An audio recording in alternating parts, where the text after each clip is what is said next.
Welcome to another episode of the Cash Flow Code podcast. I'm your host, as always, Christian Shaw from 0% Investor. And with me today, we have Angelo Cirinelli. All right, so today we're going to be talking about Angelo's experience and background on short-term rental wealth strategies, as well as real estate investing in general, and learning from his journey in real estate investing because we believe that success leaves clues.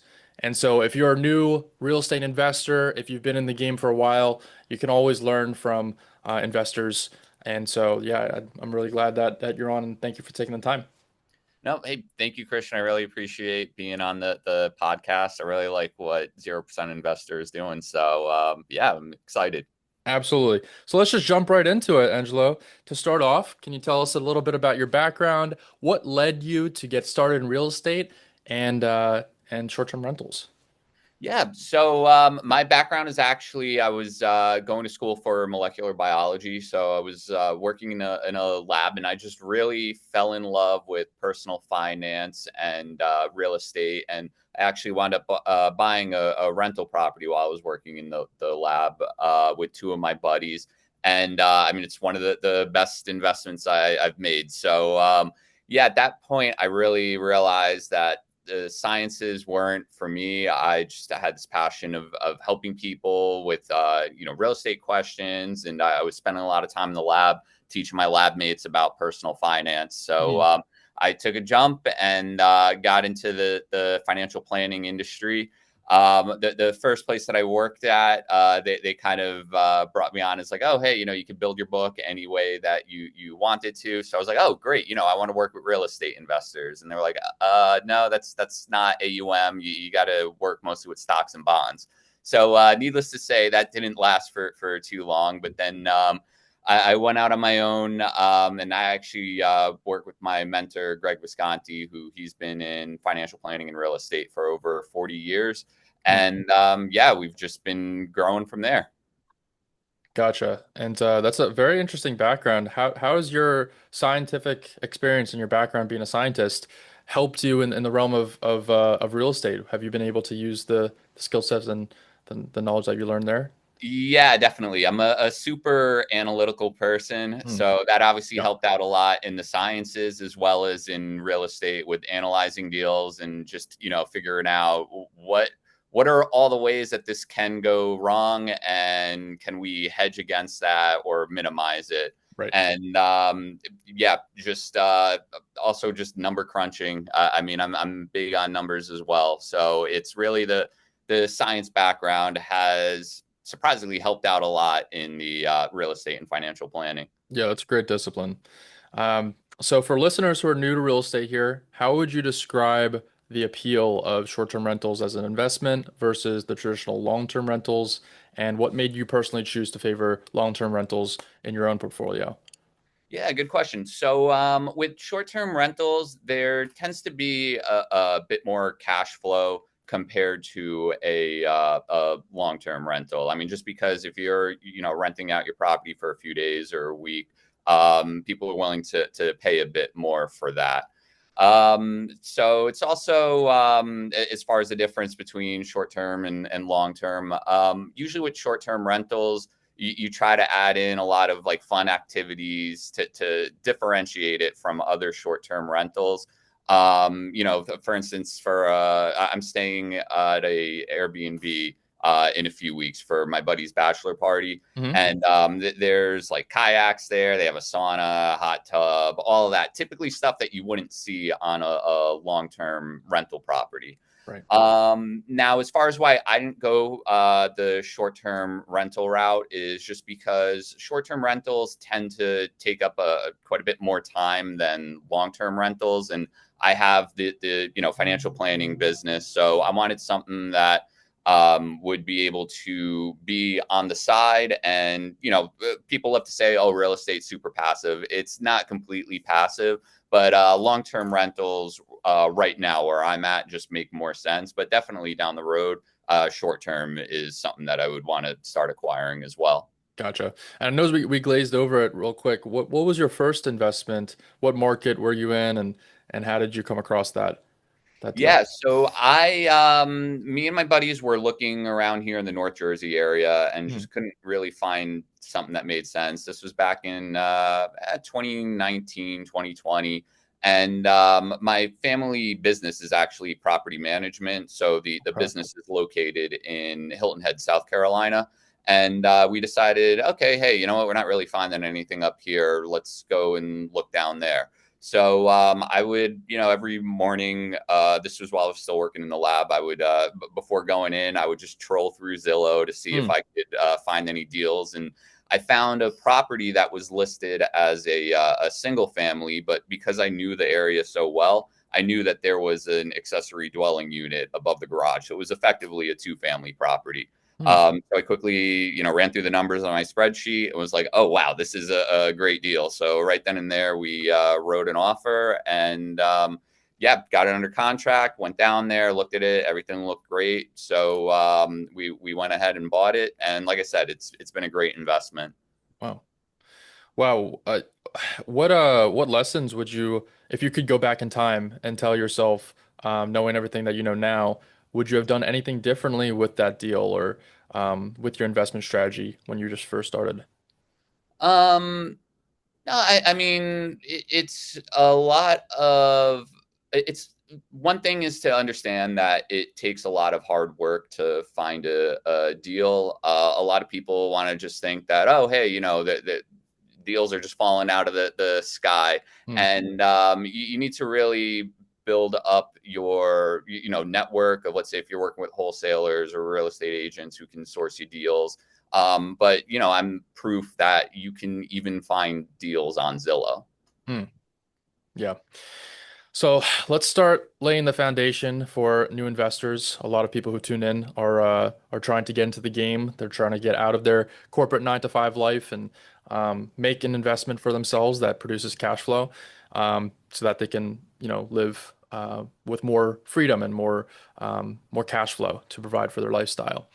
What sort of financial groundwork should a first-time real estate investor, whether it be short-term, mid-term, or otherwise, have before going out and saying, you know what, I'm going to take the jump and get into my first property? What would you say? Yeah. So these are like general rules of thumb where, of course, it differs depending on a person's financial situation. But I like to see at least like 6 months of cash reserves set aside for the rental. And that's on top of the down payment just to, get through if, let's say there needs to be some rehab work done on the property, you're able to carry the property for a while before you start making cash flow off the rents. Another big thing is just having your credit in order. Hmm. Even if you're getting like a DSCR or debt service coverage loan, you still need to have your financial house in order to really have the best shot at A, getting financing, and B, getting it at the best terms possible. Another thing is understanding if you want to self manage or hand it off. If you self manage, especially with short term rentals, there are some tax benefits that I know we'll be getting into in a little bit that where it might make sense to self manage, or if you're just looking for something really as passive as possible, then Hmm. handing it off to a property management company might make sense. And the last thing as well that I really like to talk about people with is just having a proper estate plan in place where if you're the one running the property, God forbid something happens to you, is it set up in a trust where your beneficiaries can quickly take over the property?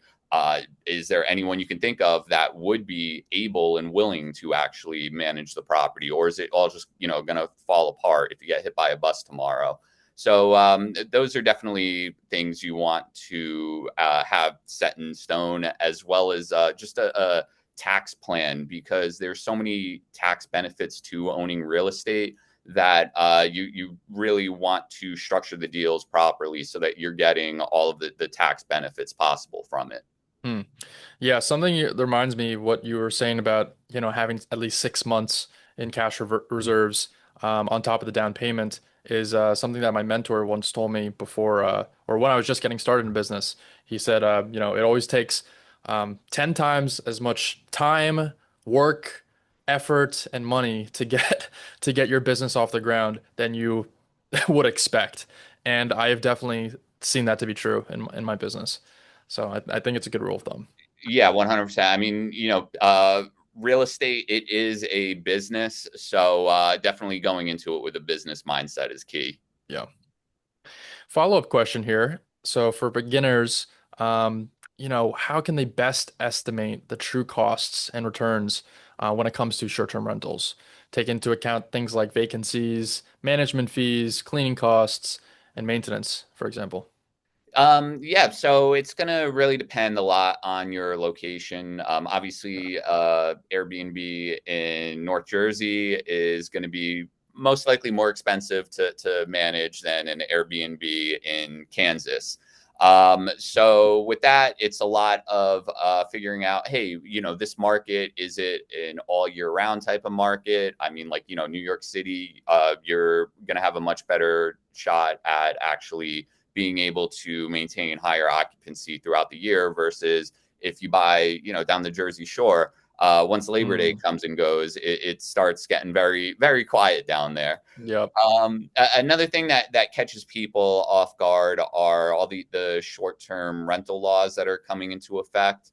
Mm, Some in some cities, like I know Newark and Jersey City, you actually need a permit in order to run a short-term rental. And wow. there's all the fees and everything that come on top of that because the state always wants to get its cut of the profit. And then if you were to hand it over to a management company, generally management fees for a short-term rental are going to be higher than your typical like 8 to 10% on a long-term rental.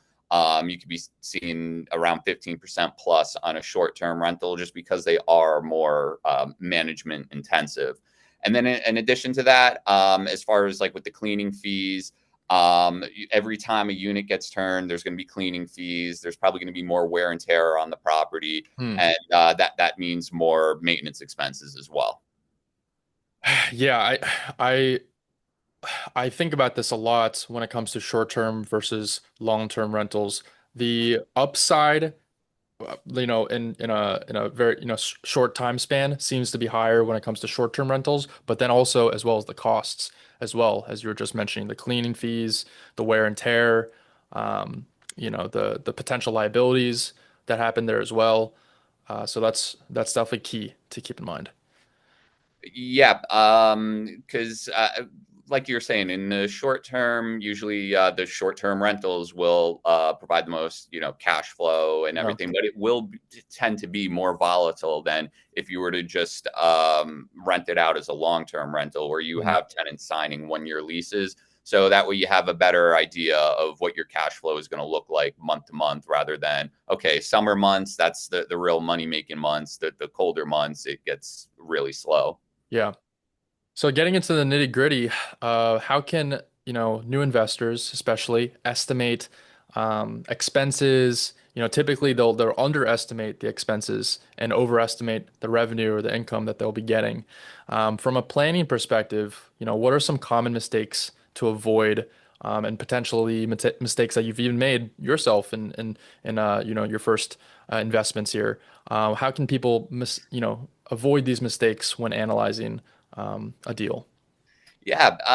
Well, what I've noticed is everyone likes to think that their property is like the golden goose. And even though there's a whole bunch of other properties in the area that are very similar, oh no, mine's going to be getting more money because of whatever reason. So the real big thing is setting proper expectations of doing your due diligence of seeing hey, what are other Airbnbs in my area that are similar properties? What are they renting for? I know AirDNA is another good software to use in order to check for comps in the area.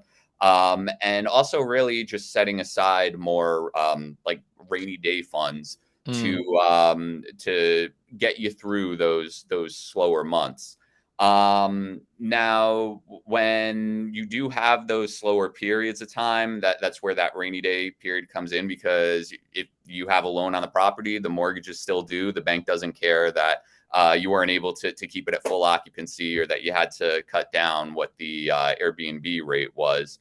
And you should also really understand, like, call around to a few different companies and find out, hey, how much would they be willing to clean the unit for? Let's say if you got multiple units, can you kind of roll it all together where they'll give you a bit of a discount because you already have a number of units that they're either managing for you or cleaning for you. Hmm. And then another big thing you really want to for most people they would want to stay away from is like providing substantial services similar to a hotel where, let's say if you have a concierge at the front desk or you're supplying like chauffeur services, that can affect the taxes of the property, where it's no longer just a short-term rental, it's really a hotel type business.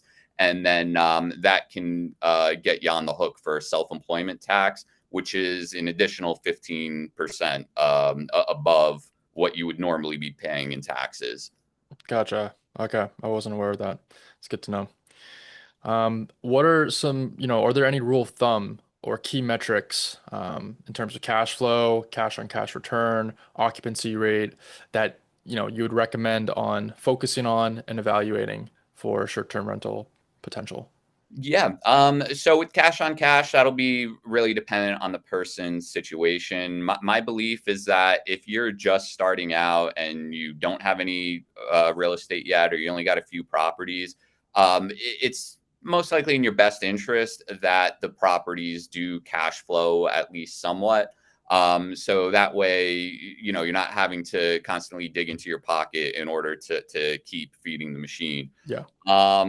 Another, kind of metric used is debt service coverage ratio, where you can do it on the property level or also on the whole portfolio level. So let's say you got three properties and you're looking at, hey, after you pay all of the expenses outside of the mortgage, how much is left over to service your debt on the properties.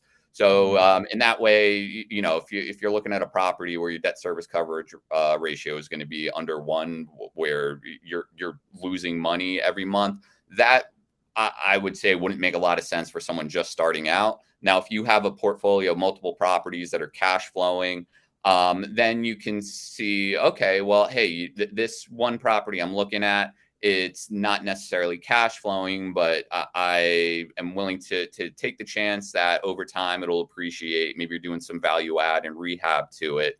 And so if anything goes wrong on that property, you at least have the cash flow from your other rentals to offset that. So that, like I said, you're not having to take money out of your pocket in order to keep feeding it.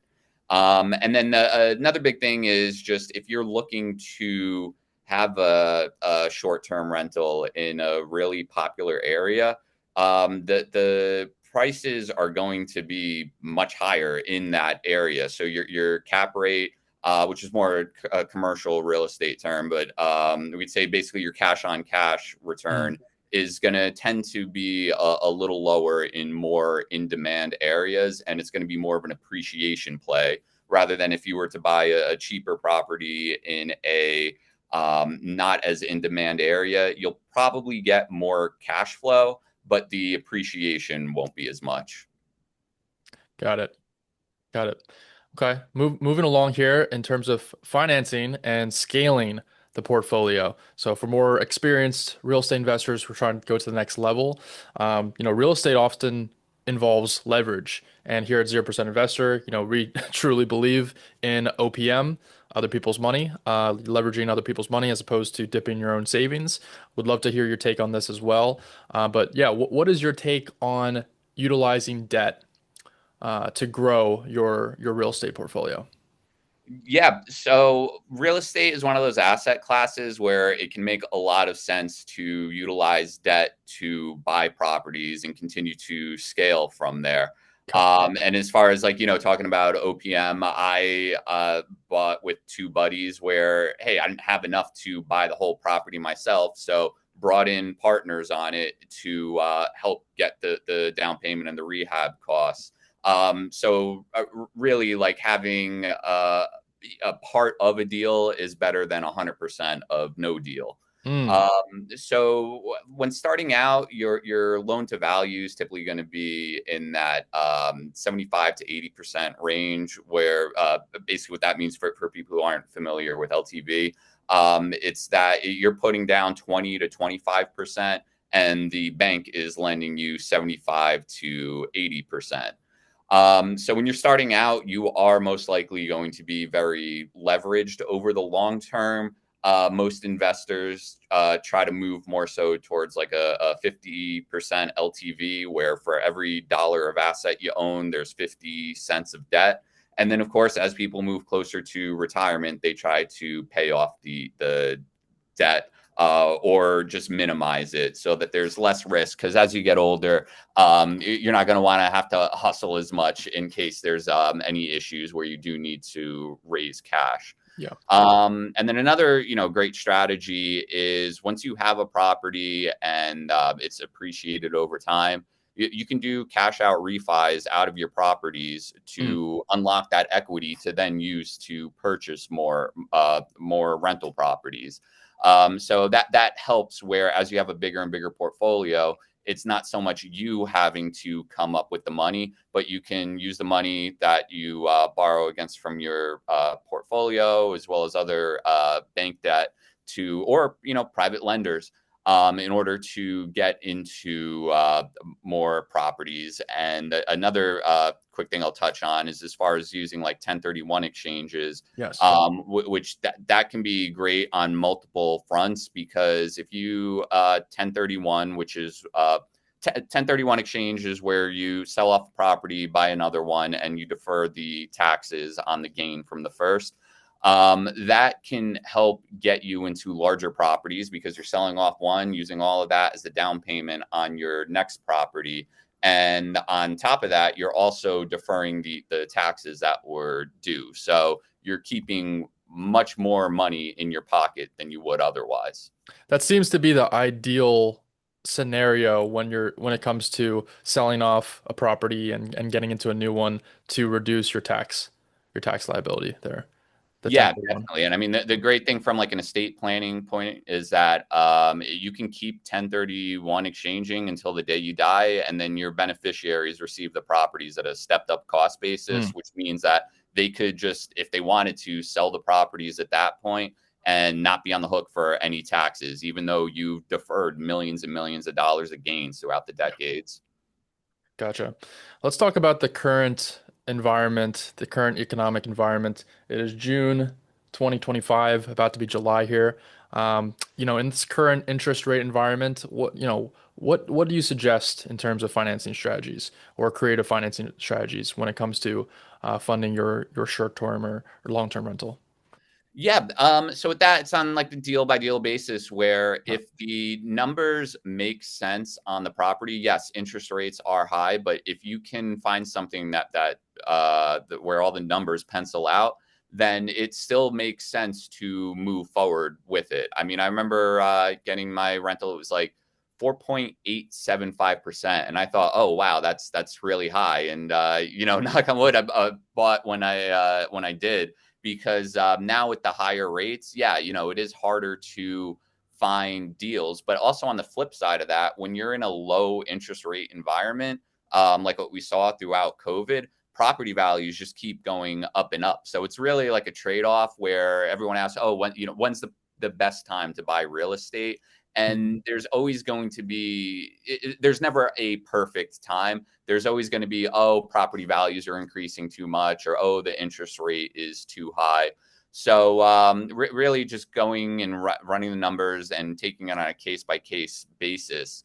And as far as with 0% investor, I know you guys work a lot with helping people to structure these deals, because Yep. rates are so high right now. So like, what are some like typical client loan terms that you're seeing right now? Any kind of thing that you're working on where it's like, hey, someone tried to get bank financing but didn't qualify, but you were able to help them out with it? Yeah, so when it comes to 0% investor and our loan products, we specialize in unsecured business lines of credit.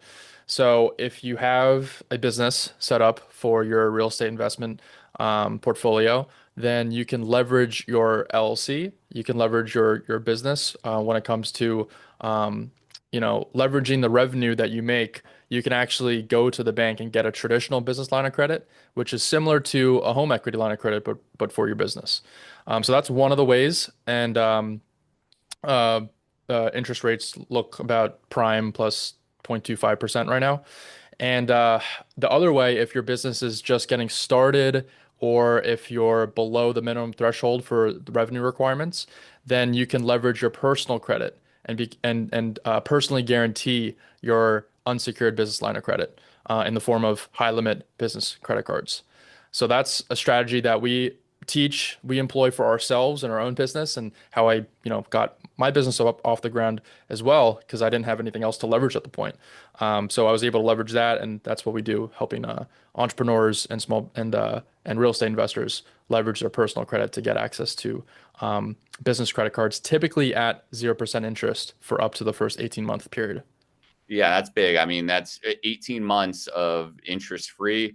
That's right now you go out and get a loan on a rental, and you're going to be stuck paying interest. So to be able to have that 18-month interest free period really helps give you quite a bit of wiggle room, especially if you're looking to do some value add to the property, where the goal is to then force enough inequity in it where once the interest rates do kick in, you can kind of get more stable debt on the property and Mhm. keep it as a cash flowing asset.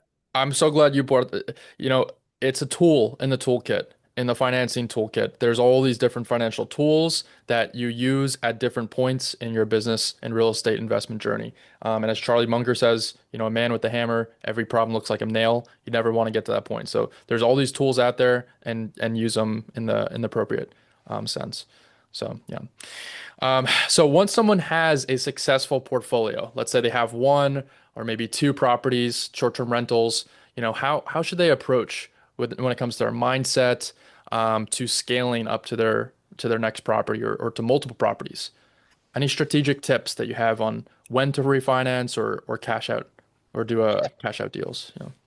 So one thing is really to see what are your goals. Like, are you looking to just slowly pick up properties here and there, or are you looking to scale up as quickly as possible? So one of Mm, the big metrics I like to look at when it comes to that is return on equity, where when you first buy a property, you're highly leveraged. So your return on equity is most likely going to be pretty high. I mean, you put down 20% on a deal, you factor in the 4% appreciation.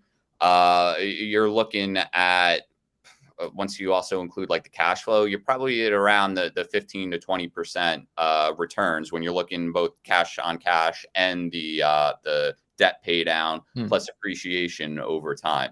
So what happens though is over time, as you pay down that debt, the return on equity starts to drop. Where if you have no debt on a property, you'll probably get about, like, let's say 5% cash out of the property, and then another about 4% in appreciation. So your return just dropped from that like 15 to 20% range down to the 8 or 9% range. mm, So, you're doing all this work on the property. At that point, it's kind of like, oh, well, does it make sense to still keep the property? If, hey, you could just put money in the stock market and average around a 10% return, and it's way less work.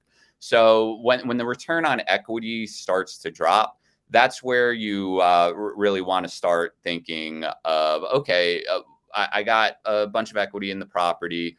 Would a cash out refi make sense at this point to re-leverage that property, and then that money that you're taking out, you're using to leverage another property? So you now have multiple properties that you're leveraging in order to keep the momentum going. mm. And the key thing is just making sure that you don't over leverage, which a lot of people learned that lesson the hard way back in 2008 and 2009, Mm, where they were just buying properties for, oh, hey, it doesn't, none of the properties in my or none of the properties in my portfolio cash flow. That's totally fine because real estate always goes up, right? And that was the case until it wasn't the case mm, anymore. So it's just making sure that you're really in your risk tolerance. Where going back to the whole LTV, when you're starting out, you're probably going to have a quite a bit higher loan to value ratio. But then once you have multiple properties under your belt, people typically will want to move towards like a 50% ish range there of where every dollar of real estate they own, there's no more than 50 cents worth of debt on it. gotcha. So is there a number or what is a determining factor when it comes to investors when, if and when they're ready, financially speaking, for their next property? What indicators do you typically look for before taking that next step? Yeah, so there's a few different things that I look at. Obviously, the cash reserves come back into play. Where, okay, if you're looking to pick up another property, do you have the cash reserves for that? If let's say they have a few properties and I see that they don't have really any real cash reserves, well, that's an issue because it's only a matter of time before you run into some major expense. Like I'll give you an example. Hmm. On my rental, we had to spend, it was 12 grand a few years back to replace the roof. But because it was such a great deal, the rents actually covered the total expense on the roof. So that was not something that, came out of my pocket. And even if we did have to go into the property's cash reserves, there was more than enough to handle that kind of expense. Then, like I was talking about with the last question, you really want to look at your equity in the property and see, all right, hey, this property, what's the return on equity from it? Has it now dropped to a point where it, it something needs to be done, where either you sell it, 1031 it, or do a cash out refi in order to increase that return on equity? Hmm. And another big thing is also the tax situation, where when you are scaling into a bigger property, you are taking on more risk. You typically are taking on more debt.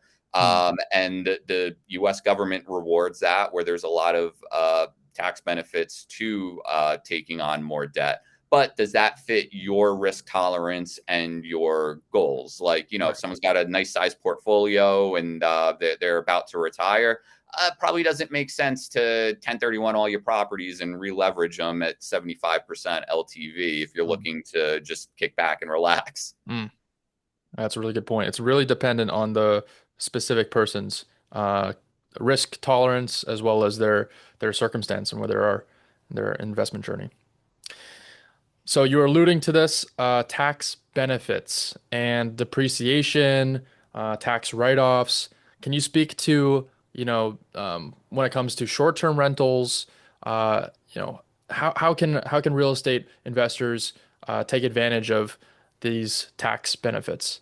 And why is it such a powerful wealth building tool? Yeah. So when it comes to depreciation, just as a quick little explainer, basically, depreciation is a tax benefit where you can deduct the cost of the property over X amount of years. For most short-term rentals, it's going to be 39 years. Versus if you had just a regular residential long-term rental, that's 27 and a half years. So what that means, as far as on the long term, or sorry, the short term rental side of things, is Mhm. that tax benefit is now being spread out over a much longer time period. Hmm. Now there's going to be there's a few different strategies you can utilize to really front load a lot of that tax benefit. And one thing is accelerated depreciation, where you can break out the property's components into 5, 7, and 15 year, and then you got your 27 and a half year components. And the shorter term depreciation components of the property, you can because they depreciate so quickly, you are accelerating the depreciation and bringing it, a lot of it, onto the front end. So that's one way to get around that whole 39 year with the short term rentals. Hmm. In addition to that, you also can elect for bonus depreciation, where that stuff that you're accelerating across the 5, 7, 15 years, you can expense most of that just like that in the first year. So in 2025, you can elect for 40%, so 40% of bonus depreciation on a lot of these components right in that first year that you put the property in service. And with the new bill that's working its way through Congress, they're actually looking at bringing that up to 100% bonus depreciation. So if that were to come to fruition, you'd be able to expense 100% of the accelerated depreciation right in that first year, which can create a massive tax loss. And I want to say that it's just a paper loss. You're not actually losing money. It's just that the government is saying, hey, we want to reward real estate investors. We'll give you this tax benefit so that you can claim a loss even though you've made a gain. Hmm.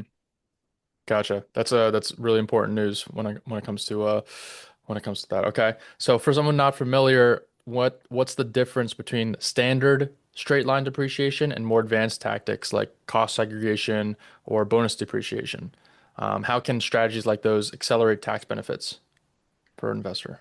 So with the straight line depreciation, that's going back to where for most short-term rentals, it would be across 39 years. So let's say you buy a property for 300,000, you have to separate the land from the structure, because land you can't depreciate, the structure is what depreciates. So once you have that broken out, the value of the structure you would depreciate across 39 years. Now, when it comes to doing a cost segregation study, that's where you can actually get a study done on your property where they go through it and break out the components of the property, like what's fixtures, what's appliances, what's not part of the real estate structure. So once you have that cost segregation study, it then breaks up your depreciation schedule into those shorter time periods that I was talking about. Hmm. And when you have those shorter time periods, you're obviously front loading a lot of that depreciation. Where, like an example would be, is let's say you were doing straight line depreciation across 39 years. That's about $7,700 in tax benefits that you would get over that period. But by utilizing accelerated depreciation, a lot of that $7,700 benefit a year would get front loaded to the front end, to where, maybe in the first few years you could be doing 10, 15 plus $1,000 in tax write-offs, even though you made a ton of profit. Hmm. Okay. Well, I've noticed on one of your posts, you were cautioning about not skipping depreciation on rental properties. Could you speak to that and unpack that for us? Why is taking depreciation deduction so important, and what happens at the time of sale?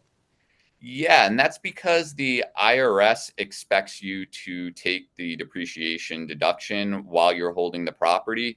Hmm. And if you sell a property and you don't 1031 it, you have what's called depreciation recapture, where that tax benefit that you were supposed to be taking while you were holding the property, the IRS is saying, okay, hey, we gave you this benefit while you were holding it. So obviously your property appreciated over time. It didn't depreciate.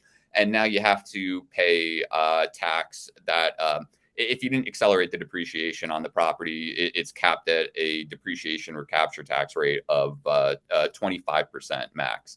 So with that, if you don't utilize depreciation while you're holding the property, the IRS will still make you pay that depreciation recapture tax as if you were using depreciation while you held the property. So you can, always go back and amend tax returns, typically up to 3 years. But let's say you held a property for 10 years. Well, the prior 7 years, you're not going to be able to amend those returns. So if you were to just sell the property and not 1031 it, you would be paying taxes on benefits that you never actually received. So Mm, that's why you want to make sure to actually utilize depreciation and discuss with your accountant how to properly structure it. Because when it comes to real estate, there's a lot of little fine details mm, that you want to make sure that you're working with someone that right. properly understands how everything fits together so that you don't shoot yourself in the foot. Well said. Yeah, absolutely. Yeah, so moving right along here, I know we're pressed for time. Angela has a meeting after this, so I want to get to the good stuff as well. So we touched upon 1031 exchanges. This is a popular strategy that, in real estate. Can you formally explain for those who are unfamiliar what is a 1031 exchange and how can short-term rental investors specifically use it to grow their portfolio without paying capital gains taxes?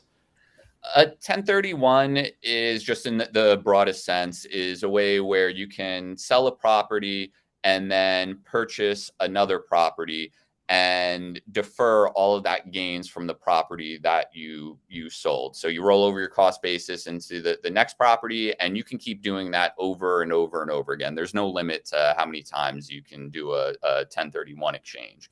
Now, 1031s do apply to most short-term rentals. Hmm, In that you're able to also 1031 your short-term rentals just like your long-term rentals. I did gloss over a few facts as far as like it's not as quick and easy as okay, hey, sell and then I can just buy whenever. There are hmm, time periods where you have to identify properties within 45 days okay. and then actually close on the property within 180 days. Some people do what are called reverse 1031 exchanges, Hmm, but it costs much more money to do that. So it typically makes more sense to just do a regular 1031. So, and just to get into like what a reverse 1031 is where you already bought a property and haven't sold the property that you already held. So then after you buy your second property, you then would sell the first one and complete the 1031 into the next property. But that's a little technical.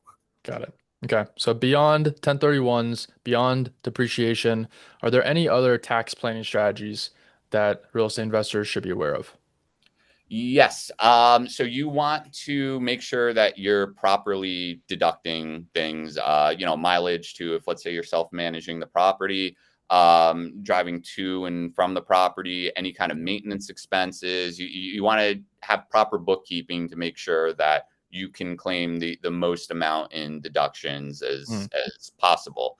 Another thing is for short-term rentals, we'll talk about that specifically. There's the short-term rental loophole where if you materially participate in the management of your short-term rentals, hmm, and as far as material participation, there's 7 different standards that the IRS has out there, and if you meet one of them, you could qualify to utilize the tax benefits from real estate. So the depreciation that we were talking about before, let's say that you are reporting a $10,000 loss on your rental property. For most people, they wouldn't be able to use that depreciation to offset their income from their day job. But if you have a short-term rental that you materially participate in the management of, like let's say you're doing all the management, the bookkeeping, the turnover, that would be a very strong case in front of the IRS that, okay, yes, they do qualify for this tax benefit hmm. to where you can utilize the depreciation from the rental to offset your day job income. It's good to know. That's really good to know, especially a lot of our clients and real estate investors out there, they're typically going to be coming from typical W-2 day job. So it's good to know. Yeah. So, I mean, if you're making under 150K, you can utilize some of the depreciation to offset your day job income. But Hmm, as you become a higher and higher earner, once you hit that 150K mark, you're not able to get that deduction on your day job income unless you are materially participating in your short-term rental. So it's really important to properly structure these deals to make hmm. sure that you're getting the tax benefits that you were expecting. Understood. Let's talk about asset protection and risk management. So, you know, real estate investing is a business at the end of the day, and any business comes with liability. how would you advise investors to protect their assets? For example, do you think that people should hold it in their own name versus holding properties in an LLC? What are your thoughts on that? Yeah, I'm not a fan of holding real estate in your own name just because, in the event of a lawsuit, they can come after that asset. Of course, Mm, LLCs, you yeah. can move it over to an LLC, and LLCs are not bulletproof, no Mm, matter what TikTok influencers will tell you. That there are ways to possibly pierce the corporate veil, is what it's mm, called. But if you have the LLC and you use it properly, it just makes it much, much, much harder for someone to get at that asset in the LLC. Now, in addition to that, with having the right insurance, you'll want to disclose to your insurance company that, hey, this is going to be a short-term rental. Some insurance companies don't want to insure that. The last thing you want to do is not disclose that to the insurance company, and you think, oh yeah, cool, I'm covered in all instances, and then someone slips and falls and gets hurt on your property, mm, and now all of a sudden you come to find out that insurance isn't going to cover it because you didn't have the right type of policy. mm. And then finally, as far as a risk management topic, is also setting up trusts to hold the properties in the LLCs, Okay. so that, like what I was talking about beforehand, where God forbid you get hit by a bus tomorrow, the beneficiaries are able to quickly gain ownership of the assets in the trust. And that way you're not stuck with having to go through the whole probate process, which can take Mm, months and months and months. yeah. And there's still bills that have to be paid on the property. So you want to make sure that the beneficiaries can inherit it as quickly as possible. Yeah, I think that's a really good rule of thumb for all investors and business owners to make sure that they're setting up these trusts and estate planning at the end of the day to make sure that when, if and when something happens, that their family is protected.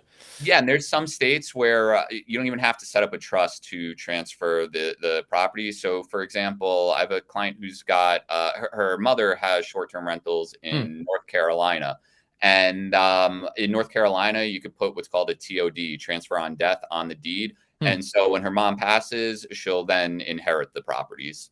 Okay, that's good to know. Okay. Let's finish up this conversation talking about your journey and the lessons that you've learned, the successes and potentially failures and what you've learned from your journey over the past 6 years. So, what has been your biggest pitfalls, your biggest challenges, and your biggest learning experiences when it comes to investing in real estate as a whole?